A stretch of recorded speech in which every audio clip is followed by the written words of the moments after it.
Alors Jérôme, nos lecteurs chefs de projet se posent la question du temps qu'il va falloir à l'équipe pour qu'elle soit en situation de performance maximale. Alors certains d'entre eux, ils ont encore besoin d'investir beaucoup d'énergie pour organiser les choses, pour que les choses se fassent. L'idéal étant que l'équipe soit la plus autonome possible. Alors il faut combien de temps pour ça? Question qu'on pose aussi souvent, c'est clair. Alors François, je vais pas répondre simplement en disant bah, c'est très simple, il faut 3 jours, 5 heures et 10 secondes. Voilà, ça se passe pas comme ça, c'est très variable.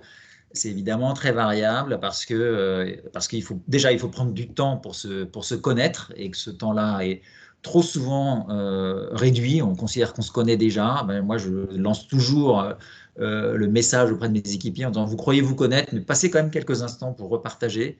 Parce que entre les derniers moments où vous aviez travaillé ensemble et aujourd'hui, il s'est passé des choses pour vous, pour Hmm. chacun. Et c'est intéressant de partager ça et de se dire voilà, ben en fait, oui, tu m'as connu, on a travaillé ensemble il y a 6 mois, mais là, depuis, c'est passé ça. Je sais pas, j'ai déménagé, j'ai eu un enfant, ou j'ai un garçon ou une fille qui a passé en études supérieures. Enfin, tout un tas d'informations qui sont nouvelles et qu'on ne pouvait pas connaître finalement auparavant. Donc, il y a cette phase de prise de contact et de se connaître, en fait, qui est Hmm. vraiment importante.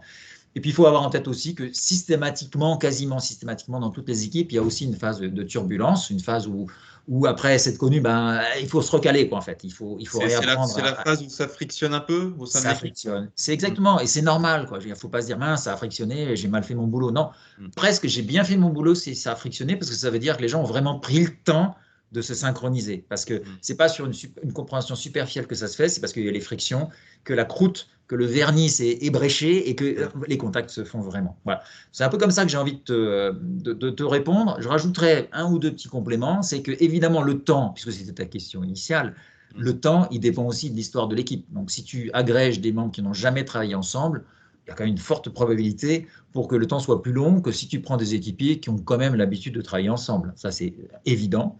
Et puis, il faut aussi avoir en tête que c'est tout sauf linéaire. Hein. Dans notre outil, là, dont on parle, ça a l'air linéaire. Hein. C'est comme ça qu'on l'a dessiné, c'est le plus simple à comprendre. Mais dans les faits, il y a des itérations. Hein. Il y a des itérations parce que dans une équipe projet, on sait très bien que on intègre de nouveaux équipiers en cours de projet, quand il y a l'intensité du projet qui augmente, ou à l'inverse, il y a des équipiers qui partent, qui pouvaient être de bons liants dans une équipe et qui partent parce on n'a plus besoin d'eux à ce moment-là.